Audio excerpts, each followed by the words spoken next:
Hello, my name's Aurora, and I'm with the Fireweed Collective Society. I'm the Stopping the Violence Program Wellness Worker. Today I'm going to start talking about social isolation and shame and belonging and depression and anxiety and the reasons that these all intersect. So they all kind of connect and they are very interwoven with the fabric of a social structure that kind of faces these things and doesn't allow for wellness and prosperity amongst the individuals that reside in a community, such as in the context of Fort St. James. So this video is going to touch on that, and then there'll be 3 other videos as well. So I'm going to really unpack these elements today for you that I know can touch so many people's lives and really do affect people. And we also can see people with multiple barriers that face this all the time. And they're really linked into these abuse cycles. They're linked into these unwellness and unhealthy lifestyles, and even unwell ways that we can all be a part of. And so this conversation is talking about how we're all part of this equation and we're all part of this problem. So my background as a wellness anthropologist is that I have an undergrad in anthropology, particularly medical anthropology. So looking at how we are as society well and how other cultures have done things and through all time and space. So anthropology looks at humans and the ways that they do things, the ways that they connect and collaborate, and how it always has been. And in modernity, so in modern times, currently, we can see that there's huge spikes in addiction that there really never was before, in trauma, and our healthcare system has been inundated with that without really the tools necessarily to know how to solve the problem. And so I'm not coming here thinking I know how to solve the problem, but I certainly have spent the last 10 years trying to understand the problem. And so my master's is in education and adult learning and global change, and how different cultures can exchange ideas and ways of being, and that is going to continue to grow as a globalized world that has this interface of connectivity, internet and media and everything, that they can exchange ideas and how to collaborate. And really, so I take my Indigenous Studies minor and my anthropology major and my master's in education and my knowledge of wellness and holistic practices, and I kind of meld it all together to design and create a possibility. And in this possibility, I'm going to be saying that it would be really beneficial to start an initiative here in Fort St. James. And this initiative could grow and this initiative can expand, but it's really going to be up to the people of what they want to see happen. And I really hope, I really hope and feel that the community knows that there's an issue and a set of issues, but if we can talk about it with clarity, we can talk about it with humility and not blaming one another, then maybe we can move forward to something that's better. And so this initiative will be Blanket Women Initiative. Blanketing women means holding the edges of the blanket all together, creating a lighter load. And that load is the weight of women's violence that happens here, the rape culture that happens here, and that can be a scary word to admit. And I'll unpack what rape culture is in a different video. So for this video, it's more about isolation, social isolation, and how that ties into other kind of mental wellness barriers. So when I say mental wellness, it's because I look at things with a lens that mental illness is usually and very often connected to trauma. So when there's different struggles that people have, it's not necessarily about a genetic aspect. That problem could be bumped against too because of genetics and other people had struggle, but that is usually tied to a set of other environmental factors. And so mental wellness to me is that, the trauma healing is able to happen, which allows the rewiring in the brain to occur. Because a lot of these issues can be rewired. We just haven't got there yet as a society to understand that in Western culture. So neuroplasticity knows that our brain can rewire and restructure itself when given the right set of circumstances and the right healing possibilities. And so when I look at wellness and what's possible, I look at it with a trauma-informed lens, that everything that is happening for someone that is creating something outside of the norm, outside of a functional homeostasis, so the system is thriving, the person is thriving, they're able to weave into the fabric of the web of social life well, it means that that is out of balance. So the relationship with the internal world, the self, is out of balance, and that's connected to shame, and that's why shame is so much a huge factor. It's a huge factor in Indigenous people because of the history of colonization and the internalized shame patterns that exist because of being shamed for literally who they were as a people and told to be something else and told to lose their language and told, and not just told, but like forcefully beyond measures that are even comprehensible in the human mind, forcibly created that situation onto people as literally their inherent self. There was shame. And so that shame still carries forward, and you can see where that shame bottlenecks and creates a lot of internal maladaptive behavior, stress, lifestyle choices. Shame is something that is very much the fire of the situation. So if you see the smoke, which is beyond the fire, the smoke is the symptoms, the smoke is the alcoholism, the smoke is the inability to have healthy relationships and all of those kinds of things. But the fire, which is the cause of the smoke, are other things such as shame, such as not being socially ostracized, continually not part of a systemic world and social identity fabric, because it literally clashes. And so this can be a triggering thing and topic for many people, but the shame is the fire. And so to really, really heal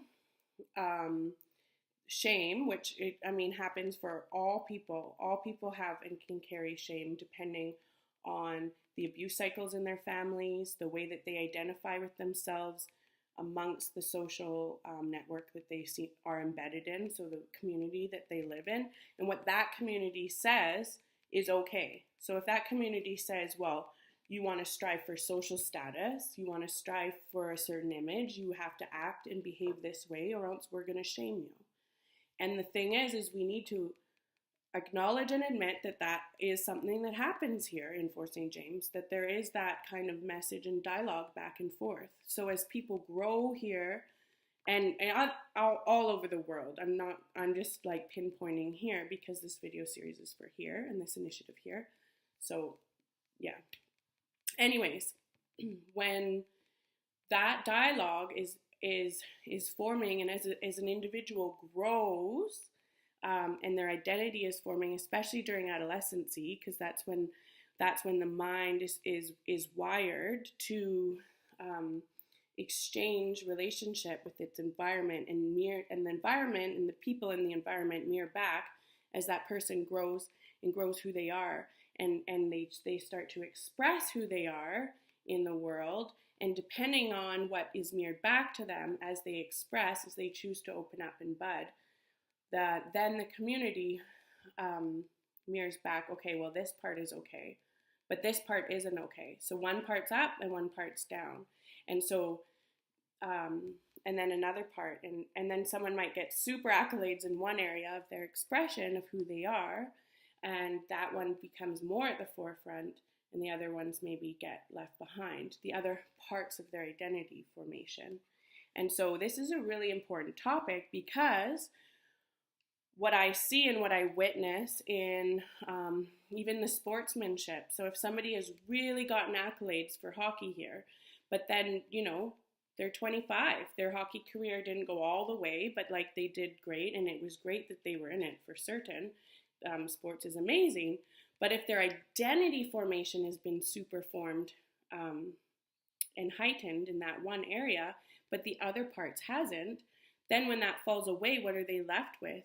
They're left with a loss of meaning of self and identity, and then they can go towards, it's easier to go towards addiction abuse, mental health problems, all sorts of things. Or if someone breaks a leg in a really bad way and they can't play anymore, that then brings them to a higher risk factor. So identity formation is a really strong topic of concern in relation to mental wellness within our community, and the way that it's connected to belonging in our social fabric.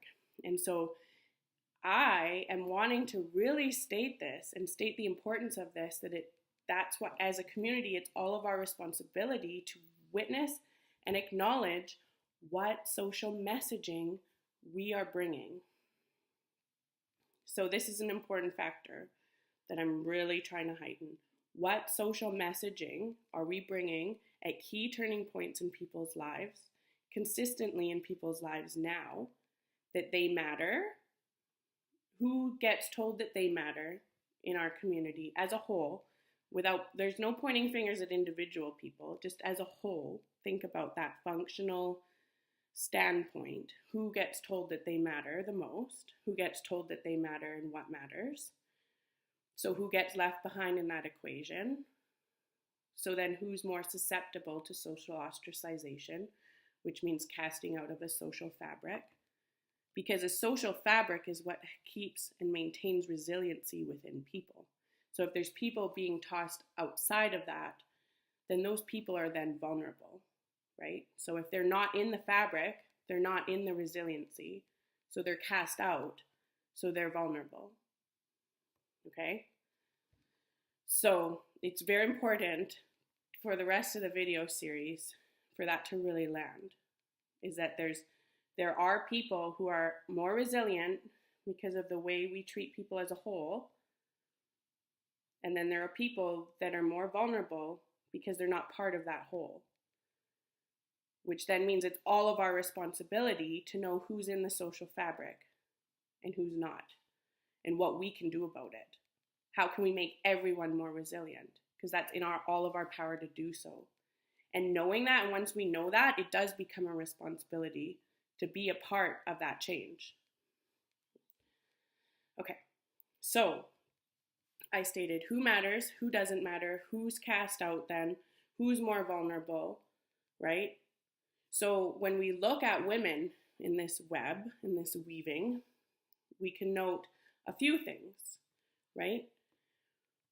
Women belong, obviously. We could just state that and it's like, well, you belong. Of course you belong. There's women embedded in every infrastructure in the town. Yeah, for sure. There are.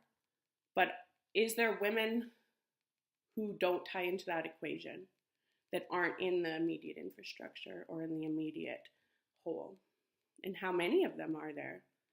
How many of them have not been able to use their voices because of mansplaining, like, oh, the men know what to do, right? And the women maybe, they don't always know what to do in those ways, so we'll just take care of business, right? And I'm not using this as a generalization, it's just an example. And so amongst this video series and this initiative going out, I really want to prompt women to come forward and be sharing their stories of how this relates to them. I'm just throwing examples out there. I don't really know, and I'm not going to try to know exactly what, because I'm not trying to say, I'm just trying to open up a dialogue. Okay, so when women maybe have been silenced, like their story doesn't matter, or certain kinds of acts of violence or certain kinds of ways of talking about women are acceptable and allowed, or treatment of women, or slut shaming, or the dysfunction of being called a rat or not telling the truth, or These are common things that are kind of interwoven amongst the dialogue, right? Um, are women fully lifted up and supported here? Are they fully embedded in that social fabric where they can um, be all of who they are? When I was talking about this, and there's another conversation about men, and I'm equally as passionate about that. Trust me. But this video series is talking about women in a women's initiative, and in the future, we'll open up more dialogue about men. So there's no like men versus women thing here. There is a control and dominance narrative or story of control and dominance and suppression, and women are part of that equation of suppression. And that in the next video, I'll talk more about the historical aspect of oppression and why that is, and go into that in further detail. This is the first one. And so when we think of control and dominance, what aspects are abusive in that quality? No matter what, control is always the leading factor in abuse. And we can all admit that there are heavy abuse cycles that we can see throughout race in this town, throughout class in this town, throughout people, families, whoever it is. Abuse does not eliminate them. So there's abusive people throughout all sectors and equations, right? And some are more subtle than others, and some of them macro messaging, so like the outer community-wide messaging, can be quite abusive when we look at it under the scope of psychological manipulation and how things kind of have to run, and the wheels are turning here in the town. And it's not talked about, but it's felt, or it's talked about in pockets, or those kind of things. But I am bringing this forward because I want to talk about it in a bigger and larger sense, and in a sense that doesn't point fingers. There's no blame and persecution, because that's not going to lead us forward into a good direction. I want to talk about this with facts. Like you would talk to a toddler. The feeling that you're feeling right now is anger, and this is what this is: emotional efficacy. That toddler is able to comprehend and go, oh, there's a word for this, big sensation in my body. Okay, now I have understanding. Now it's not so scary. Well, the same thing is true for talking about some of these themes that exist in our community that we all know, we all feel, and we all know it's not leading to a well community. We all know and can say that. I feel. And if you want to cross-examine this, I am all for it. Like send me your info, ask me questions. If this rubs you the wrong way, and I'm sure it will a lot of people, that's a given. Especially maybe people where women coming out of silence doesn't serve them and isn't convenient for them. But I hope and I feel that it's true that women coming out of silence will be liberating. And it won't just be liberating for the women, it'll be liberating for everyone. Because when someone's stuck in an abuse cycle, the perpetrator, the person doing this stuff, feels just as not good inside. It's not like, and to have freedom from that because we're able to name it and say this is what's happening, then we can actually move forward to solution. But as long as it's the elephant in the room, the tension is just still there. There's stories upon stories upon stories of why the violence is huge here and has been constricted and held down. But something can only be held down for so long before it needs to rear its head. The truth always needs to surface, and then it frees everyone. And in the third video, I'm really going to enunciate the fact that women are so important to lifting an entire community. It's always been like that in every society, in every culture. Women lift men and children. Women raise the men, and women raise the women, but to identify as women who are part of that whole. But women are the nurturers, and I'm not trying to blanket term. I'm a feminist. It's like, be the kind of woman you want to be, totally.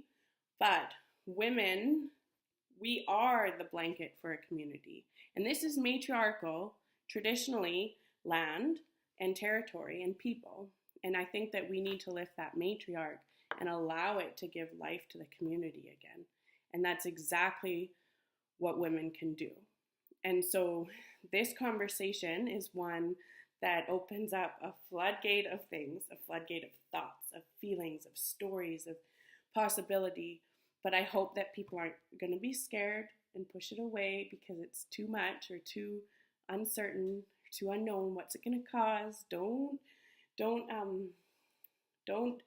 don't make the choppy waters. We don't know what'll happen. We don't know if our boat will capsize. Our boat's not going to capsize. People are going to be fine through this.